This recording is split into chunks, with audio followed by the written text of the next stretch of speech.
Parkinson's disease be a lesson to boxers, please. Please, I'm asking you, Roy. I'm asking guys like this. Let that be a lesson. Go ahead, Professor. I'm sorry. Yeah, absolutely. Well, Max Baer was somebody who curiously had some terrific gifts that any boxer would be envious of. 6 feet 2 inches tall, 215 pounds. But if you look at his fights, he was unbelievably crude. He didn't ever learn how to box. He had a terrific right hand, killed 2 people in the ring with it. And he had a career record of 66-13. 51 of those victories were by knockout, and he suffered 3 KOs himself.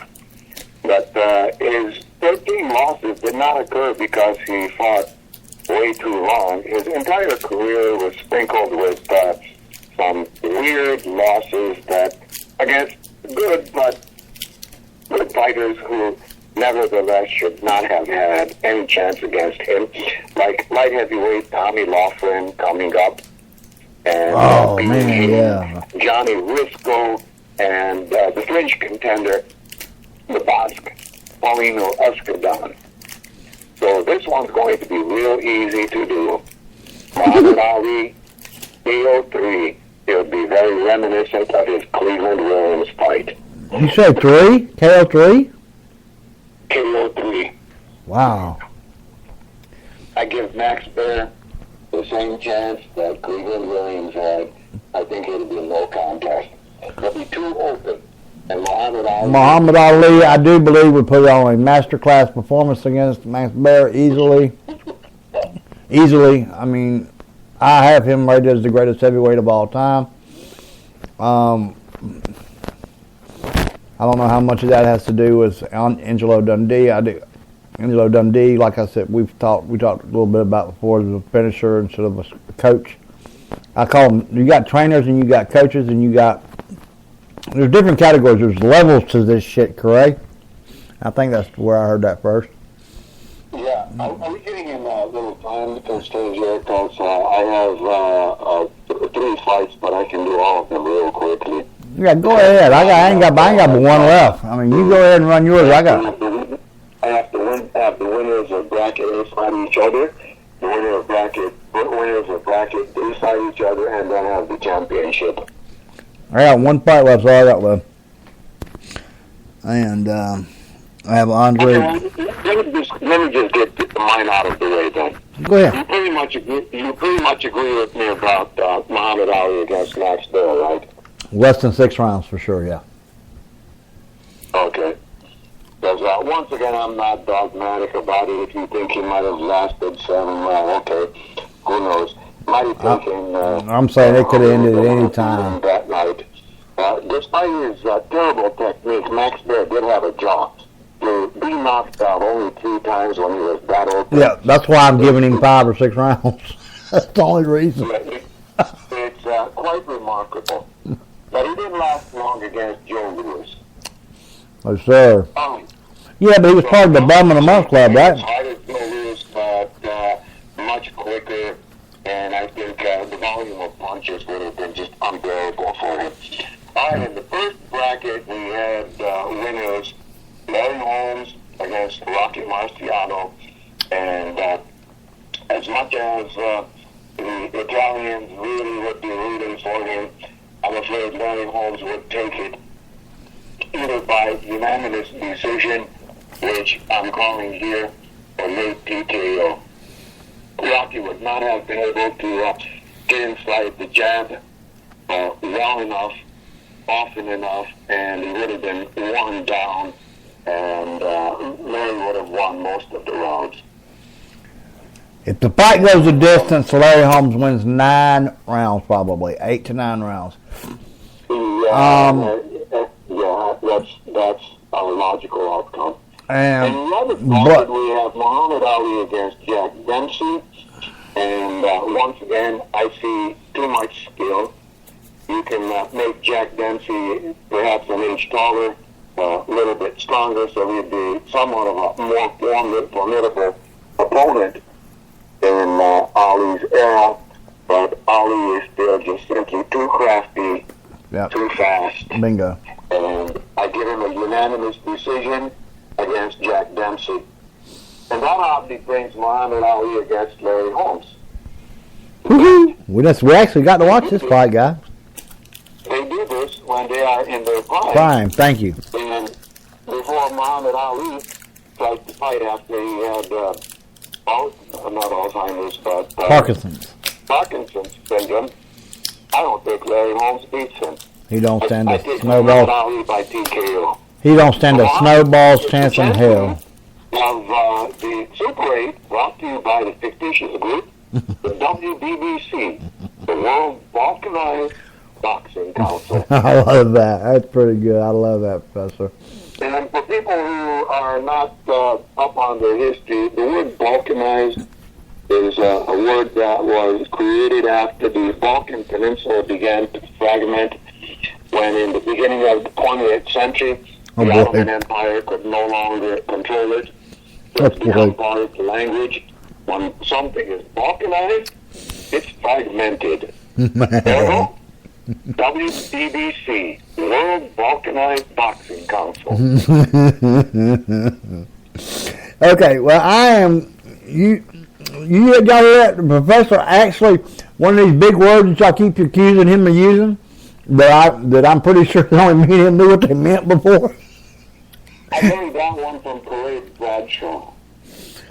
You did learn that one from him? I learned that word from Parade Bradshaw. Just kidding. Khaled got some kind of new promotion going called Beauty versus the Beast or something. Not quite sure. Well, he gets better into it, and I disagree with him, but I just cannot get him to give me that award.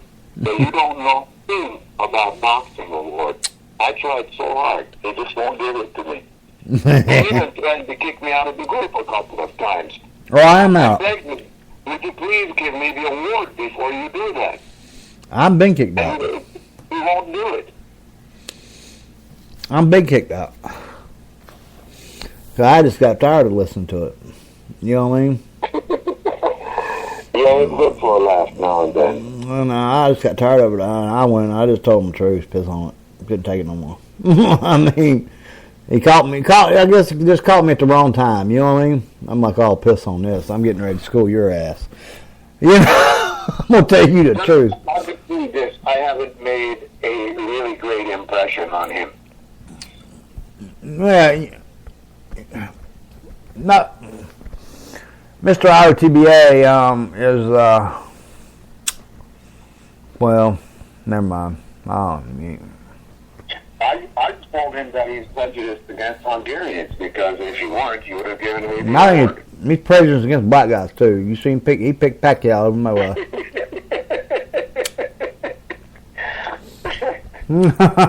Nah, I'm just I messing. want the award. I even said, I'll give you a shot for that award. You driver award and give me that. And he wouldn't give me that either. He's probably in my inbox right now, then. But I really don't care. That's fine with me. That's besides the point. I mean, I'm not even in that group no more. Period. I got kicked out.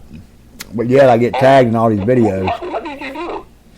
Because they only threatened to kick me out, and they didn't kick me out. I must have done something wrong. I don't know. I really didn't. No, I just told him how stupid he was. How knowledgeable he was. Well, Must be nice to. I told him it must be nice to think you know everything and not know shit. You know, that's what I told him. Must be nice to think you know everything and not know shit. Well, I never done anything like that, and he nearly kicked me out anyway. I need to give a shout out to at Rachel Blaze on Twitter. She's having a fight against lupus, man, and this stuff's for real. I got a good friend of mine named Amy Batista Keller. She's married to Bryce now, and Bryce is a good guy. They're fighting lupus. This fight against lupus. I announced lupus. You go to at lupus.org. All right. I'll match dollar for dollar up to 25 grand. Fight Sir will. You go to the Mia St. John Foundation. It's the same. Okay?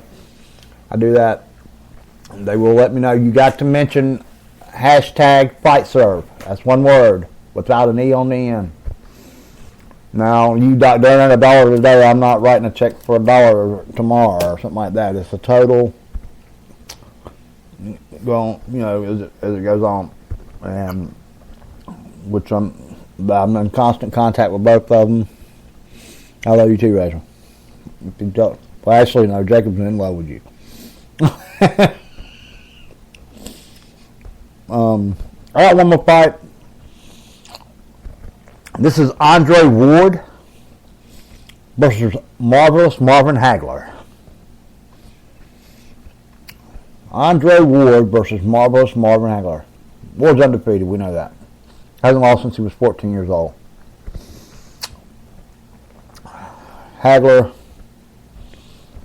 Ray Leonard is one of my favorite boxers ever. I'll say boxers, okay? Fighters and boxers are not necessarily as categorized as two different things, as much so as there's technicians, there's tacticians, and there's brawlers, okay? Rocky Marciano was a brawling tactician, believe it or not. A lot of people don't give him credit for it.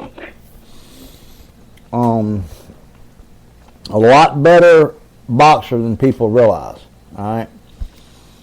His defense, that ducking style, that crouching style that he had was unique, and that's where he got a lot of his power from. Was unloading his, I think it's the Walcott knife. If you watch how that full extension coming from his feet up, and so on and so forth. Here's what I feel though: you get to Marvin Hagler versus Andre Ward. Now, both of them has a very unique ability to go from orthodox to southpaw in the switch of a punch. That's rare, guys. That's very rare. And they both do it. Both of them can do it well at their best. And I'm honestly, this is a tough fight to pick. A tough fight to pick. Marvin Hagler has arguably the hardest, the best beard of all time. I mean, I've often heard it mentioned. I mean, watch the Mugabe fight. Watch him and Hearns. That's probably arguably the most exciting 8 minutes in boxing. You remember? I'm sure the professor remembers that fight well. Oh, absolutely. I mean, that was just a damn war for a solid 8 minutes. They beat the piss out of each other. So and the first round was arguably the greatest of all time. Yeah, it probably is. I would, if it ain't, it's got to be in the top 3 or 4. I'm trying to think of the two ones that'd be ahead of it. I don't know where the hell they at. Gotti Ward had a couple wars that was pretty good. Morales and was it Morales and Barrera that fought a couple times? That had a couple just battles. Anything Ruslan Providnikov is involved in is subject to turn out that way. I mean, I like Ruslan. I actually do. Actually, one of our sponsors for Flex Mints. Shout out for Flex Mints. And that's Joel Diaz. He's the trainer for Providnikov, who was Timothy Bradley's trainer. I had him on last week. He's getting ready. Probably going to come on again next week. We got Timothy Bradley coming February the 17th, I believe. The 15th on a Monday. Is that correct, Professor? We're supposed to debut on Sirius XM February 15th at 7:59 p.m. I'm not quite sure why they gave us that time. I'm guessing for a promo lead-in or something. I know I just recorded one for them. It had to be 1 minute, so that had to be what it was.